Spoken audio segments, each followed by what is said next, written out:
So Pittsburgh. Well, Pittsburgh is so full of history. In fact, tomorrow is our city's 266th birthday. Look at you dropping knowledge. Yeah, anytime. So if you want to celebrate that and other cool historic moments, the Heinz History Center is totally the place to be. Yeah, that's where Daisy Jade is live right now with more on the man that penned 1776 and John Adams. Daisy, if his typewriter could talk, what would it say?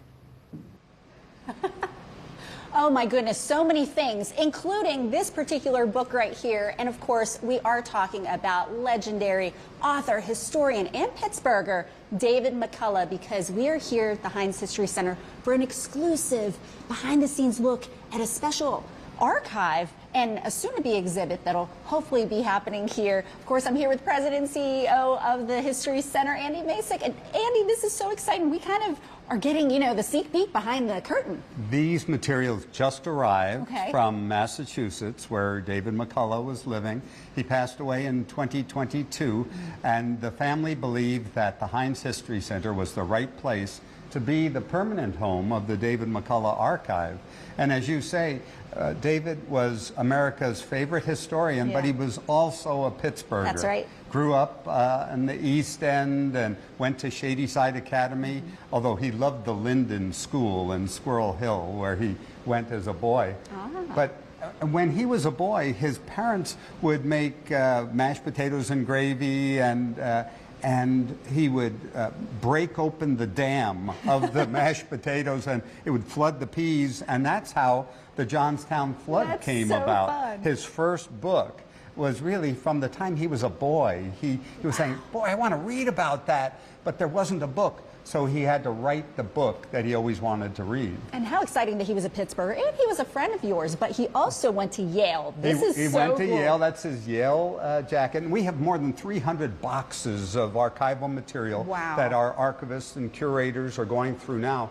But one of the prized possessions in the collection is this typewriter. Absolutely. I mean, this is literally where history has been made. Every one of his Pulitzer Prize winning books was typed on this typewriter. It's a Royal manual typewriter. It's not electric. He said he loved the sound of the carriage and the ding at the end. It gave him a sense of, I don't know, accomplishment as he typed manuscripts like this. This is the original manuscript from the Johnstown flood. That's amazing. And that's one of the original That's a first editions. But also in the collection are things like the Presidential Medal of Freedom, the highest civilian award that an American can win, as well as Pulitzer Prizes for John Adams and Truman, and even an Emmy. That's pretty spectacular. For the Smithsonian program that he did, as well as the American Experience. And of course, many Americans know about David McCullough because of his wonderful voice, that baritone voice that they heard on Ken Burns' Civil War series. That's David McCullough. And so he brought history alive for generations of Americans.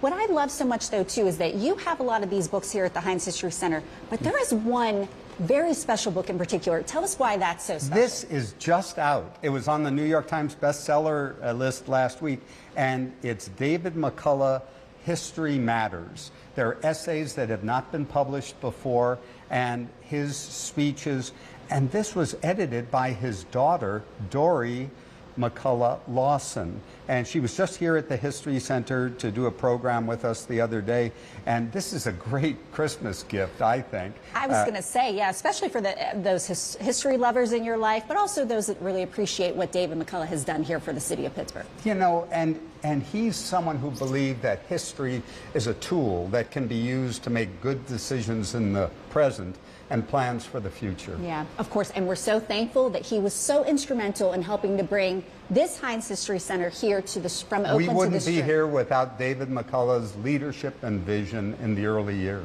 Well, we are so appreciative. And again, this is available here at the Heinz History Center. A great Christmas gift, as you mentioned, Andy. And we're going to send it back to you guys at the studio. But I know I want to still explore some of these amazing items. And at some point soon, too, you guys will all be able to experience this as well. All right. And Well, remember David McCullough, when you go over the 16th Street Bridge, that's now the David McCullough Bridge. Yep. how cool. What a fascinating human being. Yeah. Yeah. And so cool. He's from Pittsburgh, was from Pittsburgh. The David McCullough Archive now, it isn't available to the public just yet at the History Center, but they are exploring ways to make it available as soon as they can. Yeah, so keep your eyes peeled on the Heinz History Center's website to learn more about when that will happen.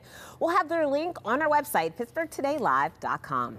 Well, still to come, prepare to be amazed. There's a rising magician captivating audiences around the world, and her latest stop, well, it's Pittsburgh. Details on where you can catch her live in today's Weekend Guide. But up next, a smash hit musical, a holiday weekend, and a cast member with Pittsburgh roots. We're meeting the Carnegie Mellon alum that brought the revolutionary musical Les Miserables back to his stomping grounds for Thanksgiving weekend. That is when PTL comes right back.